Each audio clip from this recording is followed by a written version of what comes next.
சந்தையில ஒரு பெரிய வீழ்ச்சி, ஸ்கிரீன் முழுக்க ஒரே சிவப்பு நிற எண்கள். அந்த நிமிஷம் சாதாரண ரீட்டைல் ட்ரேடர்ஸ் எப்படி பதற்றப்படுவாங்கன்னு நமக்கு தெரியும். ஆனா அதே பதற்றமான சூழ்நிலைய ஸ்மார்ட் மணி அப்படின்னு சொல்லப்படுற பெரிய நிறுவன முதலீட்டாளர்கள் எப்படி தங்களுக்கு சாதகமா மாத்திக்கிறாங்கன்னு நீங்க எப்பதாவது யோசிச்சிருக்கீங்களா? இன்னைக்கு இந்த விளக்க காட்சியில முக்கியமா ஆப்ஷன் எக்ஸ்பைரி சமயங்கள்ல ஏற்படுற கடுமையான ஏற்ற இறக்கங்களை அவங்க எப்படி கையாள்றாங்க, அவங்களோட அந்த ரகசிய வியூகங்கள் என்ன அப்படிங்கறத ரொம்ப விளக்கமா பார்க்க போறோம். சுருக்கமா சொல்லணும்னா, சந்தையோட பதற்றத்தை எப்படி பணமா மாத்துறது அப்படிங்கிற ஒரு பக்கா டெக்னிக்கல் பிளேபுக் இது. வாங்க நேரா விஷயத்துக்குள்ள போலாம். இந்த பிளேபுக்கோட வரைபடத்தை முதல்ல சுருக்கமா பார்த்துடலாம். 1. VIX-இன் உச்சக்கட்ட புள்ளியை எப்படி கண்டுபிடிக்கிறது. 2. நிறுவனங்கள் விரிக்கும் ஓபன் இன்ட்ரெஸ்ட் வலைகள். 3. காமா எக்ஸிகியூஷன் சரிபார்ப்பு பட்டியல். 4. வாலட்டிலிட்டி வீழ்ச்சியிலிருந்து தப்பிப்பது. மற்றும் 5. மார்க்கெட்டோட போலி நகர்வுகளை எப்படி தவிர்க்கிறது. இதுதான் இன்னைக்கு நம்ம பார்க்க போற அஜெண்டா. சரி, முதல் படிக்குள் நுழையலாம். VIX-ஓட உச்சக்கட்ட புள்ளிய தனிமைப்படுத்துதல். அதாவது மார்க்கெட்டோட பயம் எந்த புள்ளியில அதோட உச்சத்தை அடையுது அப்படிங்கறத கண்டுபிடிக்கிற முதல் ஸ்டெப் இதுதான். கொஞ்சம் யோசிச்சு பாருங்க. மார்க்கெட்ல திடீர்னு ஒரு பேனிக், எல்லாரும் பதற்றமாகி பட்டன்களை அழுத்துறப்போ உண்மையில் திரைக்கு பின்னாடி என்ன நடக்குது? அந்த பயம் டேட்டாவா எப்படி மாறுது? இத ரொம்ப எளிமையா புரிஞ்சுக்கலாம். ஒரு பக்கம் நிஃப்டி தொடர்ந்து சரிஞ்சுக்கிட்டே இருக்கும். அதே நேரத்துல இந்தியா விக்ஸ் இன்ட்ராடேல திடீர்னு 5-10% வரைக்கும் ராக்கெட் மாதிரி உயரும். இது உங்களுக்கு எதை உணர்த்துது? தங்களோட போர்ட்ஃபோலியோவை எப்படியாவது காப்பாத்திக்கணும்னு ரீட்டைல் ட்ரேடர்கள் அதிக விலை கொடுத்து புட் ஆப்ஷன்களை வாங்கி குவிக்கிறாங்க அப்படிங்கறத இது ரொம்ப தெளிவா காட்டுது இல்லையா? ஓகே, இந்த பயம் எப்போ எல்லை மீறுது அப்படிங்கறத எப்படி அளவிடுறது? விக்ஸ் எப்போதுமே தொடர்ந்து ஒரே திசையில போகாதுங்க. அது ஒரு ரப்பர் பேண்ட் மாதிரி இழுத்து விட்டா திரும்ப பழைய நிலைமைக்கே வந்துரும். அதனால 15 நிமிட விக்ஸ் சார்ட் எடுத்துக்கோங்க.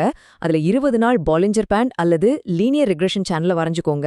விக்ஸ் அந்த அப்பர் பேண்டை உடைச்சு மேல போகுதுன்னா மார்க்கெட்டோட பயம் அளவுக்கு அதிகமா ஸ்ட்ரெச் ஆயிடுச்சுன்னு அர்த்தம்.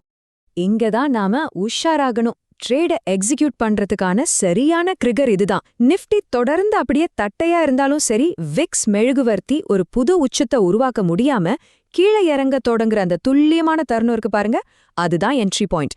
சந்தையில பயத்துக்கான விலை, அதாவது காஸ்ட் ஆஃப் ஃபியர் முடிஞ்சிருச்சு அப்படிங்கறத ஸ்மார்ட் மணி உறுதி பண்ற இடம் இதுதான். அடுத்து 2வது கட்டம், ஓபன் இன்ட்ரெஸ்ட் மூலமா நிறுவனங்கள் விரிக்கும் வலைகள். பதற்றத்துல இருக்கிறவங்கள எப்படி பொறி வச்சு பிடிக்கிறாங்கன்னு பாப்போம். பொதுவா விக்ஸ் உயரும்போது இம்ப்ளாய்டு வாலட்டிலிட்டி, அதாவது IV ரொம்ப அதிகமாகி ஆப்ஷன் பிரீமியம்களோட விலை பல மடங்கு எகிரிடும். இதத்தான் மேக்ஸ் பெயின் அப்படின்னு சொல்றோம். இந்த இடத்துல தான் பெரு நிறுவனங்கள் உள்ள வராங்க. இந்த அதிகப்படியான விலையில அவங்க புட் ஆப்ஷன்களை மிக அதிக அளவுல ஷார்ட் பண்ண ஆரம்பிக்கிறாங்க. இப்போ ஆப்ஷன் செயினை நீங்க உற்று கவனிச்சீங்கன்னா ஒரு சுவாரஸ்யமான விஷயம் தெரியும். உதாரணமா 22,000 அப்படிங்கிற ஒரு குறிப்பிட்ட ஸ்ட்ரைக் விலையில திடீர்னு ஓபன் இன்ட்ரெஸ்ட் பிரம்மாண்டமா குவியும். இது எதை சொல்லுது? அந்த குறிப்பிட்ட லெவல ஸ்மார்ட் மணி மிக கடுமையா பாதுகாக்கறாங்க அப்படிங்கிறது தான் இதோட அர்த்தம். இந்த கார்ப்பரேட் விலை எப்படி வேலை செய்யுதுன்னு வரிசையா பாப்போமா?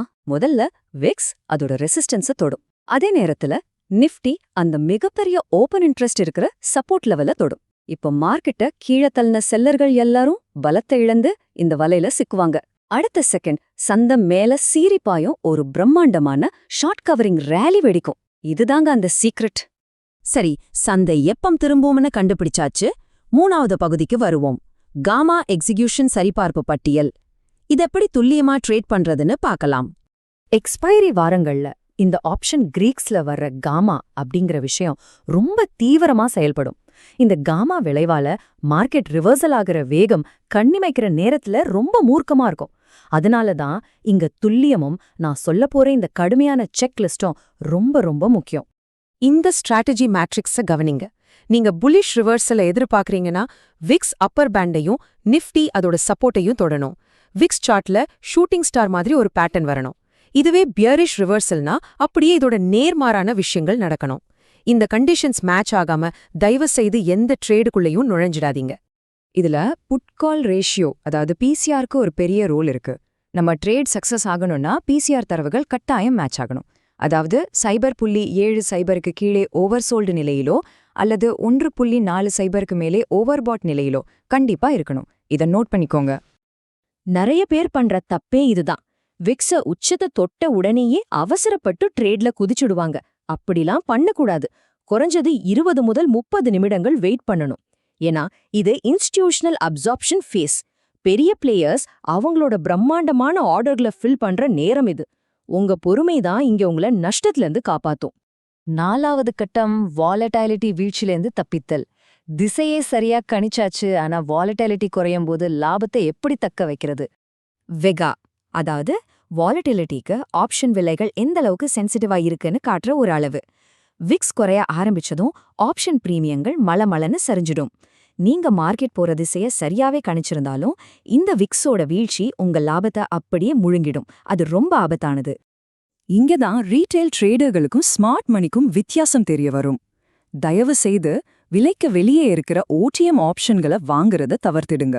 அதுக்கு பதிலா நிறுவனங்கள் பண்ற மாதிரி புல் கால் ஸ்ப்ரெட் ஸ்ட்ராட்டஜிகளை பயன்படுத்தலாம். இல்லனா முறையா ஹெட்ஜ் பண்ணி புட் ஆப்ஷன்களை செல் பண்ணலாம். இது மார்க்கெட் ஏறுறதாலையும் விக்ஸ் குறையறதாலையும்னு 2 பக்கமும் உங்களுக்கு லாபத்தை கொடுக்கும். இது ஒரு பக்கா கேம் சேஞ்சர். இப்போ கடைசி பகுதிக்கு வந்துட்டோம். போலி நகர்வுகளை தவிர்த்தல், அதாவது சந்தையில நடக்கிற ஃபேக் அவுட்ஸை எப்படி கண்டுபிடிக்கிறது? இத ஆணித்தரமா மனசுல பதிய வச்சுக்கோங்க. விக்ஸ் எவ்வளவுதான் வேகமா ராக்கெட் மாதிரி உயர்ந்தாலும் கீழ நிஃப்டிக்கு ஒரு வலுவான சப்போர்ட் இல்ல அப்படின்னா அது உங்களுக்காக விரிக்கப்பட்ட நிறுவன வலை கிடையாது. அது உங்களை மாட்டிவிட போற ஒரு போலி நகர்வு. தப்பிச்சிடுங்க. ட்ரேட கன்ஃபார்ம் பண்ண எப்போதுமே இந்த 3 விஷயங்களை சரிபார்க்கணும். 1. ஓப்பன் இன்ட்ரெஸ்ட் தரவுகளும் விக்ஸ் ரெசிஸ்டன்ஸும் ஒரே நேர்கோட்டில் மேட்ச் ஆகணும். 2. விக்ஸ் ரெசிஸ்டன்ஸ்ல இருக்கான்னு கன்ஃபார்ம் பண்ணணும்.